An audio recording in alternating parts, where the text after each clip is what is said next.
Assalamualaikum warahmatullahi wabarakatuh. Perkenalkan, nama saya Reski Nur dari Universitas Negeri Makassar angkatan 2018.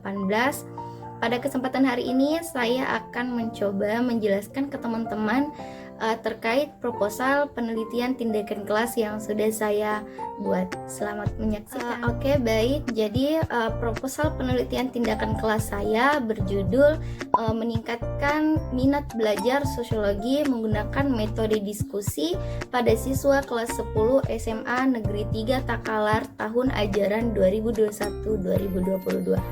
Judul pada laporan proposal penelitian tindakan kelas ini adalah meningkatkan minat belajar siswa dengan menggunakan metode diskusi yang diambil dari masalah yang ada di lapangan. Latar belakang pada proposal penelitian tindakan kelas saya pada kesempatan hari ini yaitu pendidikan merupakan suatu hal yang menjadi hak semua orang untuk didapatkan dan menjadi sangat penting untuk umat manusia. Pendidikan pada dasarnya berfungsi untuk proses yang terjadi pada perkembangan setiap individu. Pendidikan juga menjadi pengembangan sumber daya manusia untuk meningkatkan kualitas kehidupan seseorang. Ini tercantum dalam Undang-Undang Republik Indonesia tahun 2003 nomor 20 tentang Sistem Pendidikan Nasional, menjelaskan bahwa pendidikan diarahkan untuk mengembangkan segenap potensi yang ada pada peserta didik untuk memiliki kekuatan spiritual, keagamaan, pengendalian diri, kecerdasan, akhlak mulia, serta keterampilan yang diperlukan bagi dirinya. Adapun perumusan masalah, tujuan penelitian, serta manfaat penelitian pada proposal PTK saya, yaitu rumusan masalahnya adalah bagaimana penggunaan metode diskusi dapat meningkatkan minat belajar siswa pada siswa kelas 10 SMA Negeri 3 Takalar. Tujuan penelitian proposal saya yaitu untuk meningkatkan minat belajar melalui penggunaan metode diskusi pada siswa kelas 10 di SMA Negeri 3 Takalar. Sedangkan manfaat pada penelitian PTK saya ada beberapa manfaat, baik itu dari manfaat teoritis ataupun manfaat praktis. Pada manfaat teoritis sendiri ada dua, yaitu penelitian ini dapat menambah referensi penelitian dalam dunia pendidikan, khususnya dalam karya tulis ilmiah dalam rangka mengembangkan khasanah pendidikan. Yang kedua, hasil dari penelitian ini dapat digunakan sebagai pedoman dalam pengadaan penelitian selanjutnya yang lebih mendalam. Sedangkan manfaat praktis bagi siswa sendiri yaitu dapat memperbaiki masalah-masalah yang dihadapi oleh siswa. Yang kedua, meningkatkan keterkaitan siswa dalam belajar. Dan yang ketiga, siswa dapat belajar secara aktif melalui diskusi kelompok sehingga minat belajar terhadap mata pelajaran sosiologi dapat meningkat dan prestasi belajar sosiologi juga dapat meningkat. Kemudian manfaat bagi guru sendiri yaitu guru dapat memperbaiki cara mengajar di kelas dan mengembangkan atau meningkatkan kualitas guru itu sendiri. Manfaat bagi guru yang kedua yaitu guru akan lebih sadar untuk melakukan perbaikan terhadap masalah yang dihadapi dalam proses pembelajaran. Sedangkan manfaat bagi sekolah sendiri adalah sekolah dapat meningkatkan kualitas hasil pendidikan dan pembelajaran melalui perbaikan masalah pada proses pembelajaran siswa. Kemudian, kajian pustaka dalam hipotesis tindakan. Kajian pustaka dan hipotesis tindakan. Dalam kajian pustaka ini ada pengertian dari metode diskusi. Metode sendiri yaitu suatu proses atau cara sistematis yang digunakan untuk mencapai tujuan tertentu dengan efisiensi.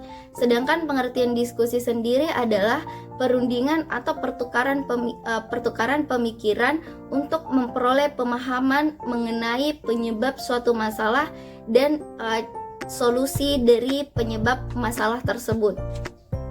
Nah, sedangkan metode diskusi adalah salah satu cara mendidik untuk berupaya memecahkan masalah yang dihadapi, baik dua orang atau lebih yang masing-masing mengajukan argumentasinya untuk memperkuat pendapatnya. Metode diskusi ini adalah cara penyajian pelajaran di mana peserta didik diharapkan pada suatu masalah yang bisa berupa pertanyaan atau pernyataan yang bersifat problematika untuk dibahas dan dipecahkan bersama. Nah, selanjutnya ada minat belajar. Pengertian dari minat belajar sendiri adalah setiap individu akan melakukan sesuatu yang memberikan mereka kesenangan sehingga akan berminat untuk melakukannya. Manusia tentu akan melakukan hal apa yang membuat mereka tertarik dan akan berminat untuk dilakukan kembali jika hal tersebut membuatnya senang. Sama halnya dalam suatu pembelajaran, individu akan tertarik dalam pembelajaran apabila hal tersebut dianggap menyenangkan. Metode penelitian pada proposal saya kali ini yaitu subsettingnya waktu penelitian, yaitu penelitian ini akan dilaksanakan mulai awal semester 1 atau semester ganjil, yaitu dari bulan Juni sampai bulan Desember. Lokasi penelitian saya pada kesempatan kali ini yaitu bertempat di SMA Negeri 3 Takalar yang berada di Kabupaten Takalar, Kecamatan Patalasang, Kelurahan Patalasang. Sekolah ini cukup bagus dan setiap angkatan hanya terdiri dari 3 kelas, yaitu kelas IPS, kelas IPA, dan kelas bahasa. Subjek penelitian saya adalah tindakan kelas ini. Subjek penelitian saya adalah seluruh siswa kelas 10 di SMA Negeri 3 Takalar pada tahun ajaran 2021-2022. Seluruh siswa berjumlah 38 yang terdiri dari 12 siswa putra dan 26 siswa putri. Adapun rencana tindakan dapat dilihat pada slide. Kemudian adapun penjelasan siklus dari rencana tindakan, yaitu tahap perencanaan tindakan atau planning, yaitu membuat rencana pelaksanaan pembelajaran atau RPP. Dalam hal ini peneliti membuat RPP yang akan dilaksanakan pada tahap kedua dari siklus 1, yaitu tahap acting atau pelaksanaan tindakan. Kemudian yang kedua, mempersiapkan fasilitas dan sarana pendukung yang diperlukan di kelas. Dalam hal ini peneliti mempersiapkan media pembelajaran atau sarana pendukung lainnya yang juga diperlukan saat pembelajaran dilaksanakan. Kemudian yang ketiga, mempersiapkan instrumen untuk merekam dan menganalisis data mengenai proses dan hasil tindakan. Dalam hal ini peneliti membuat instrumen yang diperlukan untuk merekam dan menganalisis data mengenai proses belajar maupun hasil pembelajaran. Kemudian yang terakhir adalah peneliti menentukan kriteria keberhasilan. Kriteria keberhasilan dalam penelitian ini adalah yang pertama, presentasi ketuntasan siswa menguasai materi minimal 90%, rata-rata skor dari siswa minimal 75, skor aktivitas guru dan siswa sekurang-kurangnya 80. Kemudian tahap pelaksanaan tindakan atau acting. Pada tahapan ini peneliti melaksanakan tindakan yang telah dirumuskan pada RPP itu sendiri dalam siklus yang aktual yang meliput kegiatan awal, kegiatan inti, dan kegiatan penutup. Langkah-langkah pembelajaran dalam tahap pelaksanaan atau tindakan adalah sebagai berikut. Yang pertama, guru membuka pelajaran dengan salam dan menanyakan kabar siswa. Kemudian yang kedua, guru memberikan ice breaking. Yang ketiga, guru memberikan yang ketiga, guru menyampaikan tujuan pembelajaran. Yang keempat, guru memberikan apresiasi mengenai materi pembelajaran. Yang kelima, guru menjelaskan materi pembelajaran. Yang keenam, siswa menyimak penjelasan dari guru. Yang ketujuh, guru membagi siswa menjadi 6 kelompok dan masing-masing kelompok beranggotakan 5 orang. Yang kedelapan, siswa memberikan kelompok diskusi. Yang kesembilan, guru membagikan lembar kerja kelompok. Selanjutnya, siswa berdiskusi, mencatat dan melaporkan hasil diskusi di depan kelas. Selanjutnya, guru memberikan masukan terhadap hasil diskusi. Siswa diberi kesempatan untuk bertanya tentang hasil diskusi yang belum mereka mengerti. Guru dan siswa bertanya jawab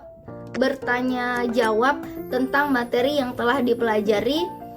Guru membagikan soal tes dan siswa mengerjakannya.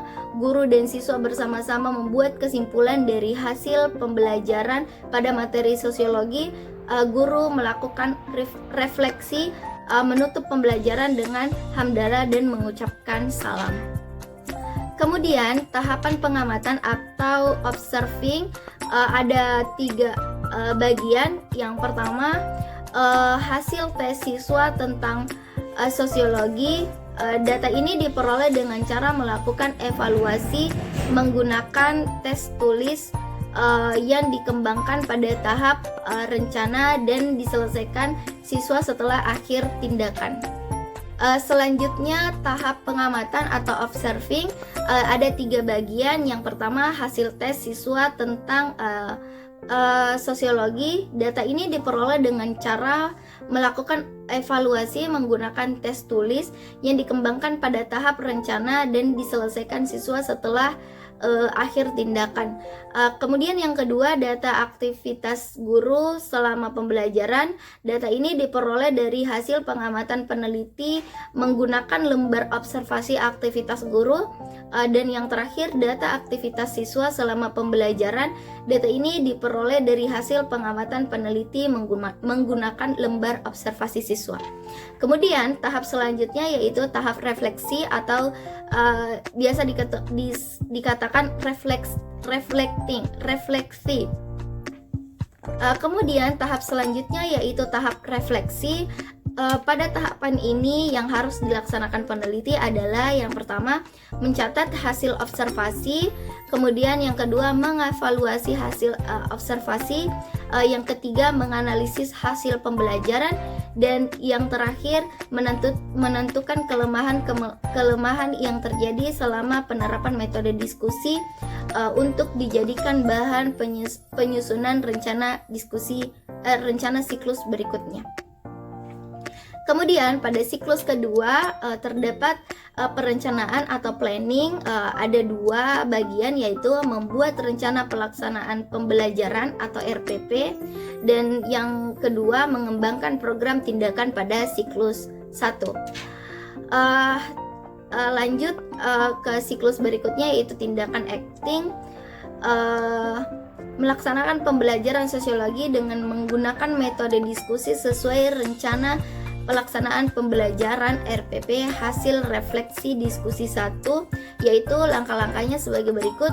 Guru membuka pembelajaran dengan salam dan menanyakan kabar siswa. Guru memberikan ice breaking. Guru menyampaikan tujuan pembelajaran.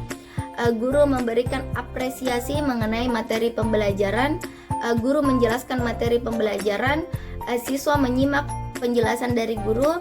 Guru membagi siswa menjadi 6 kelompok dan masing-masing kelompok terdiri dari 5 orang. Kemudian siswa membentuk kelompok diskusi. Guru membagikan lembar kerja kelompok. Siswa berdiskusi, mencatat dan melaporkan hasil diskusi di depan kelas. Guru memberikan masukan terhadap hasil diskusi. Siswa diberi kesempatan untuk bertanya tentang hasil diskusi yang belum mereka mengerti atau pahami. Guru dan siswa bertanya jawab tentang materi yang telah dipelajari. Guru membagikan soal tes dan siswa mengerjakan. ya, selanjutnya siswa dan guru bersama-sama membuat kesimpulan dari hasil belajar pada materi sosiologi. Kemudian yang terakhir, guru melakukan refleksi menutup pembelajaran dengan hamdalah dan mengucapkan salam. Kemudian tahapan pengamatan atau observing, ada 3 bagian, yaitu hasil tes siswa tentang penyimpangan sosial atau materi sosiologi, kemudian data aktivitas guru selama pembelajaran, kemudian data aktivitas siswa selama pembelajaran. Kemudian pada pelaksanaan tindakan ada beberapa tahapan, yaitu evaluasi dan refleksi. Ada instrumen penelitian yang terdiri dari wawancara, observasi, tes, dan dokumentasi. Teknik pengumpulan data pada penelitian saya yaitu menggunakan teknik wawancara. Wawancara ini dilakukan pada guru dan pada siswa.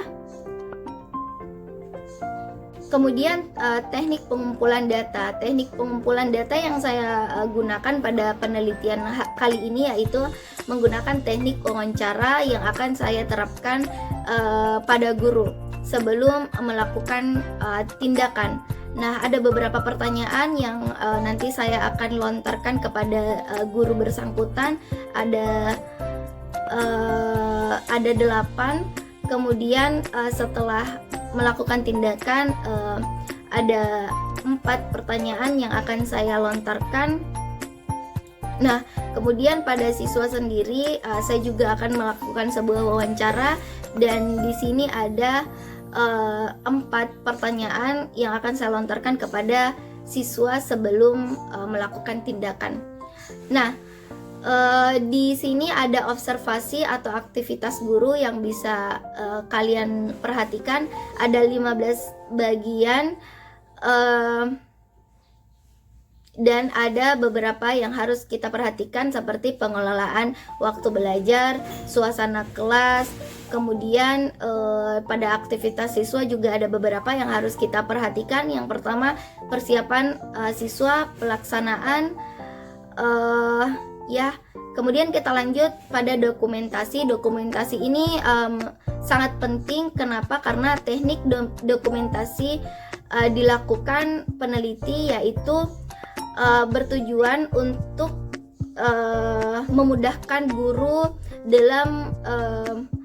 dalam menulis laporannya. Nah, teknik analisis data yang saya gunakan yaitu analisis data merupakan cara yang digunakan dalam proses pengelolaan data yang berhubungan erat dengan perumusan masalah yang telah diajukan sehingga dapat digunakan untuk menarik kesimpulan.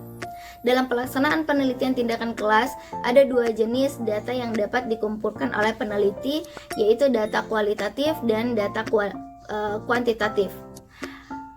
Kriteria keberhasilan pada penelitian saya yaitu apabila 80% dari siswa kelas 10 SMA Negeri 3 Takalar sudah mulai tertarik untuk mempelajari sosiologi dengan menggunakan metode diskusi. Itu adalah tolak ukur saya dalam mengukur apakah penelitian saya telah berhasil atau tidak. Jadi itu tadi proposal penelitian tindakan kelas saya pada semester ini. Semoga teman-teman dapat mengambil manfaat atau mengambil contoh dari proposal tindakan kelas saya. Sekian video dari saya, semoga bermanfaat. Assalamualaikum warahmatullahi wabarakatuh.